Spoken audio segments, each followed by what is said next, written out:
Hey guys, welcome back to my channel. So today I want to talk about something new. I've been thinking about to do a new series that focus on how to build up your critical thinking. And it really started from my conversations that I've been talking to a lot of folks who sound still quite nervous about like how to prepare for design exercise or design challenge that you can get into as a part of the UX interviews.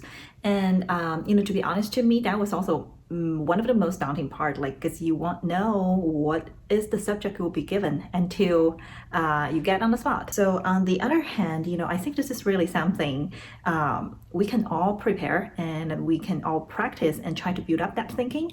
Forget about web or mobile apps and just thinking about things existing in our everyday lives. Like, this is one of the books that I really like. I'm sure chances are if you're in the UX already, you probably have read this book already, The Design of Everyday Things by Don Norman. The part that I love about it the most is it helped bring me a new angle of looking at things, from really like when you look at the things around you, forget about the smartphone, and from a chair to a piece of furniture like a sofa or a desk, and to home appliance, for example, a fridge or microwave, and to things that, like surrounded in your life, and how can you make it a better product and eventually a better experience for users like you and me. So a couple of tips I have. First of all, it really like the point of doing a design exercise is not to try to get a right or wrong answer. And as part of the interviewing process, this is really trying to help the hiring manager to get a sense of how you think, how you communicate your thinking process, and how you collaborate with your teammates. So don't get too stressed out about the subject or the topic. Sometimes I in the past when I first got into the field, like I remember like myself getting so nervous about, oh gosh, what if I got like a really difficult, a weird subject, like how do you design the buttons, the interface for a elevator of a skyscraper. So I think so the approach I want to encourage you guys to take is, instead of thinking too much about what that subject or what questions you might you might be given, focus on the thinking process, and that's always something you can prepare in advance. And so first of all, like for a design exercise, there's never going to be a right or wrong answer. The point is to understand how you think, so how you approach approach a problem, how you work together with somebody else, and to ask the right question, to engage and find out more about the problem, and also like to be able to say it out loud, to elaborate your thoughts while you're developing thinking. Don't keep that in your brain. Think about it, how you work actually with a teammate in the everyday work life. Communication is a key part, and so you want to show and demonstrate that how you interact, how you engage with others during those sessions. We will be doing like a couple of sessions, like just picking up random things that I have at home and do some kind of, what can we do to make it better? How do you think about the current design? And even for things that might exist on the market for like over decades, it's never perfect, and as a designer we all need to build up that critical thinking of how can we make things better, and what what are things that worked well, what are things that maybe not quite there, and that we can have more room to improve on. We're not looking at a apps or any website today. We're looking at a physical piece of home appliance, a microwave. And so let's get started. Okay, so we're looking at this microwave, and it's something that I bought roughly a year ago. It has a very simple design, that traditional look with a lot of buttons on the surface. So first of all we are looking at here, there's a timer, and from the outside, okay, it looks like there is a minus and plus sign. Let's try. Okay, so I touch on the plus button. Looks like, yeah, I can, every time I touch it increase for 10 seconds. And if I hold it, awesome. So if I touch and hold, it will increase like really fast to if I want to like hit it for a longer time. So this is very handy, which I like. Awesome. So stop, clear. Stop, clear. Yeah, this I think, okay, there's below the stop it says clear, and looks like I can also set a block. And the other like is the start button. So say what happens when, there you go. When I touch on start, it basically start like a 30-second. It's like a shortcut. So if I just want to heat something up really quick, I don't even need to worry about, okay, how much time do I want, or like by adjusting the time or power. So all I need to do is just touch here and it's gonna start running and warm up the food I have for 30 seconds. So by far, I think this is a design done honestly pretty well, because think about the journey whenever you use a microwave. I think, you know, the journey, what is the journey look like? Of course it depends on different scenarios, but a lot of the time, like I have a number in my mind, like how long do I want to warm up my food. So for example, I'm dealing with just want to warm up my meal from yesterday. I took it out from the fridge. Usually I just do like 1 minute, and which will be plenty. If it is not enough, I'm gonna add more time. If it is enough, all well. So with that in mind, you know, a lot of the case, the users know how much time they want to heat it up. So instead of having, you know, the traditional interface you see on a lot of appliances, it's like for also like microwave, you will have like a lot of options there. That's to ask you to pick, like for example, meat or seafood or vegetable, whatever, and you have to think and make a decision. Oh, how what is the power level? What is the time? But in reality, a lot of time, like it doesn't matter, because all I want is just to warm up my food for a certain amount of time, say 30 seconds or 1 minute. So I think this interface, honestly, is very handy, because if I want a quick start, I can tap start to just start warming up my food for 30 seconds. And if I want it longer, I'm just gonna go here, like hold it for like a 1 minute, and hit start. That's it. So it's really simple, which I think it really worked very well with most of the use case in our everyday life. So on the other like scenario, like when you will use a microwave, besides like to warming up things that you know how long you need, it's probably you're cooking something that you don't do every day, or for example, defrost. I use that actually quite often. Like I just forgot to take out the frozen meat like the night before, so I just want to use a microwave to defrost it, so I can cook it for my lunch and in a relative short amount of time. So how do I do that? By looking at this microwave, like just from the surface. Obviously, auto shortcut doesn't accommodate that. I can guess and just put like 2 minutes to see how it does. But you know, one thing, let's take a look. There are actually more functions in this microwave, and it's actually, let me open the door so you can see it here. Those are the other buttons that was basically hidden behind the door. Alright, so yeah, the lighting doesn't work quite well with the tripod, so I just took the camera off. Hope you guys can see the buttons better now. So below the timer, those are the buttons on this microwave. We have sensor cook, sensor reheat, popcorn.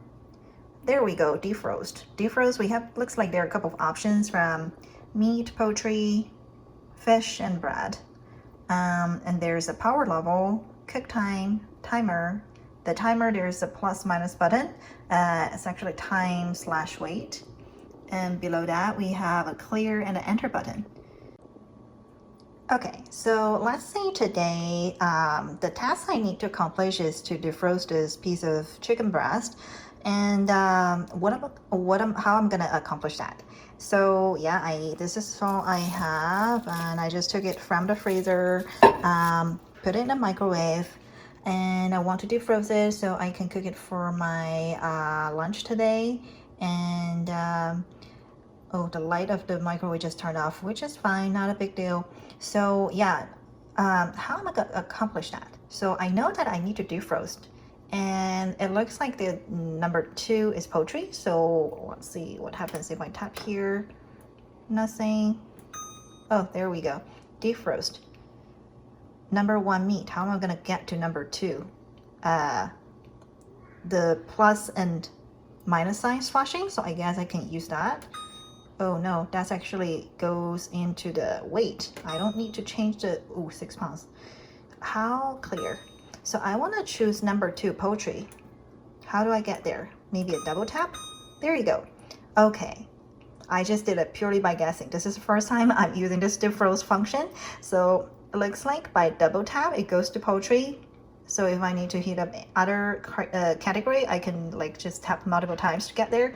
Now it shows here around the timer, you see we have poultry above the defrost 2. So yeah, I guess that's indicating I got the right selection setup. So now I guess I need to enter how much is the weight. And to be honest, I don't know, because I lost the label on the original package of this chicken breast I bought. So I'm just gonna go by guessing. I guess I'm gonna put 1 pound. Oh, this is kind of tedious because you see it goes by every 0.1 pounds by 1 touch. I guess if you push and hold, it goes faster. So yeah, I'm just gonna set it for 1 pound for now. I don't know what is the flashing icon here is indicating, but I guess that's probably all I'm gonna do. I set up the category for poultry. I set the weight for 1 pound. I am not quite sure if 1 pound is accurate, but I'm gonna just go with it because I don't have a weight and I don't want to, you know, go through the efforts to weigh this piece of chicken breast to figure out how much weight I should put in. So I think I'm gonna, should I close the door? I want to hit the enter, you know, like the enter key is over here, but I guess I should close the door first. Let's see if I do start. Does that work? There you go. The microwave started. It shows 7 minutes. 7 minutes 30 seconds. That sounds, you know, really, that time sounds pretty long just from experience wise. Like for just to warm up and defrost this piece of chicken for 7 minutes 30 seconds, it sounds pretty long. So in this case, I'm not gonna let you guys and wait me for another 7 minutes to see how it's cooked. But you know, just from what we looked so far, how do you think about this experience? There, overall, you know, I think I was able to figure out, you know, how to get it started by setting up, choose the correct categories. You know, if I have something out of the category of meat, poultry, fish, bread, say I have, I don't know, like frozen vegetable, like which one should I select? I don't see a vegetable options over here, you know? So other than that 4 categories, what if I have something else? How am I gonna know like which one should I tap? And the other critique I have is, you know, this is saying time/weight, but when I, you know, let's do clear and go back. So when I get to defrost poultry, and when I started like touching here, it seems like this just shows me weight. It doesn't show me like time, that I can control the time for, like, I just say, I know I just want to defrost this piece of chicken for 1 minute. How am I going to do that? It seems like the only option I can go with is by weight, which I unfortunately don't know in this case. So I went just purely by guessing. It's like roughly 1 pound and go from there. So one critique is, well, what can I do if I know how much time I want to defrost this my food? And the other side comment is, you know, after I set this up, you know, I was looking at enter. I was thinking like, okay, after I'm done, this is probably how I can start it. But you know, this is the time like I have to imagine I need to close the door of the microwave first before I get this task going, right? So, but I'm not sure if that's correct. So I close it. Looks like my settings are still here, so which is good. I didn't lost it, but you know, that one step was a little bit like disconnected of what should I do next, because I did not want to do the quick start 30 seconds. I want to do the defrost by setting up my type of food and the weight. So, the close the door, then hit start is feeling a little bit disconnect. So we did how to warm up a food, how to defrost a piece of chicken, but just to, before we end, like take a look at the other options we have, sensor cook, sensor reheat. Honestly, I have never touched those buttons since I bought this microwave. I'm sure the instructions, the menu has more explanation how those functions works, but just because it's not quite self-explanatory, and I don't really see the value of, just not the type of person who will go through the menus and read how and why should I use it. So, those are the buttons that I question the value and whether and how it can be better designed so it can be actually more useful. All we have like on this microwave, this is a very limited space for the touchable interface.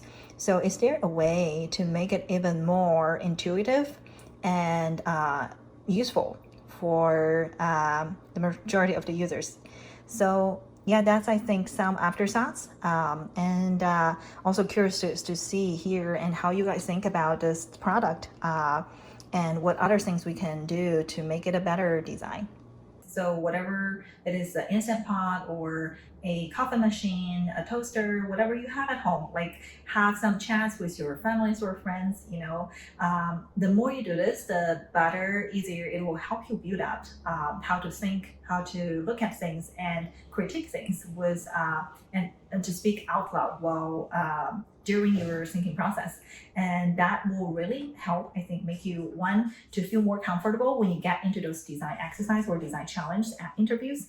The other side, which is even more valuable, I think, is to develop that mindset to have that critical lens when you look at everything from digital to physical side of the world. So yeah, we are, if you guys are interested, we're going to do more of those in future.